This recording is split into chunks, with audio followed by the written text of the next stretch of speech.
The Ruta Maya finale is usually all celebration, but this year it's stirring controversy.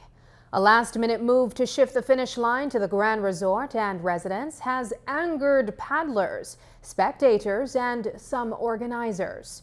What seemed like a simple change has sparked debates over commercialization, safety, and access to public spaces. With new fees and restricted viewing areas, the Grand Resort is now at the center of the backlash. Today, the resort is defending its role, and the nation is watching to see how the race will end. News 5's Paul Lopez reports. As the debate over the Ruta Maya finish line heats up, the Grand Resort and residents is now right in the middle of the storm.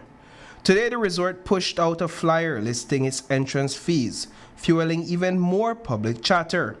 Come Monday, spectators can pay $75 for a VIP package or spring for a $600 table that seats 7. The resort insists every dollar spent is fully redeemable for food and drinks, but that hasn't cooled the criticism. We reached out to General Manager Kenneth Williams to hear the resort side of the story. The Ruta Maya committee will be hosting the event on the Halova Square, which is the big open area behind the resort, and the Ruta Maya Association is charging a $10 fee for adults, anybody over the 12 years of age, and anybody under the age of 12 is considered a child, will be free. There will be no entrance fee for them. Williams says the race committee approached the Grand Resort about hosting the finish line.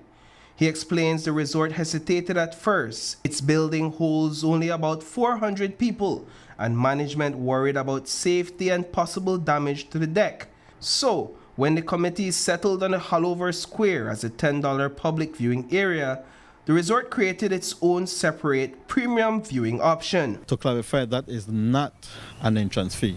Let me be specific. That is not an entrance fee.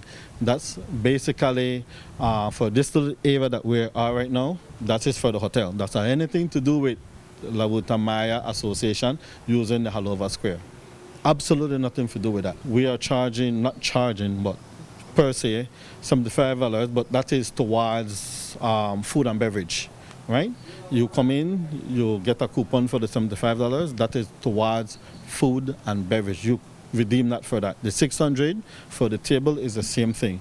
That's redeemable. So it's a table of 7, so you look at that, $85 and probably 75 cents per person. According to the resort, the compound has parking for 500 vehicles and will come free of charge to spectators.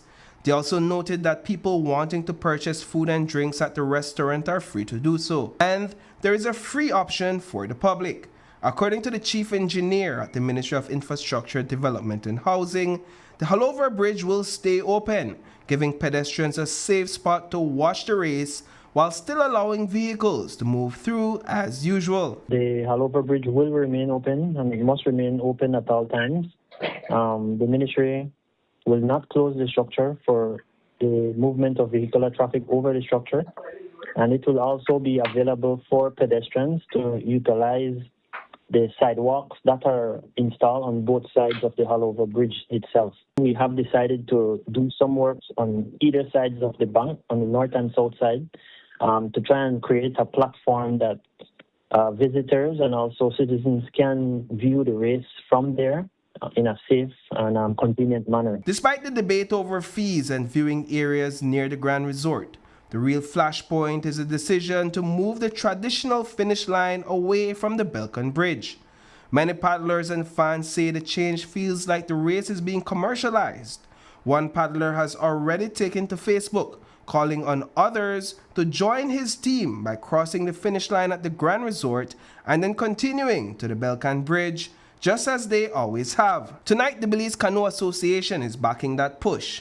Vice President Elvin Penner says the association supports the paddlers in their stand. It does show that our initial speculation or our initial feeling that it was just about making money has indeed been confirmed with this flyer. So again, I don't want to sound like we have any beef with the Grand Resort. I personally made it my business to go to the Grand Resort compound and also the surrounding areas of the Grand Resort and try to picture the possibility of the amount of fans that we see at the Balkan Bridge to possibly fit in that compound and even around the surrounding areas. And I cannot see it. While the Grand Resort charges premium prices for its VIP setup, the actual finish line sits farther upriver, closer to the estuary, still in clear view of anyone watching from the Hullover Plaza. It's on the pool deck, it's right alongside the river, so you will get a very good view of the paddlers passing, but the ending will be a little bit more upriver.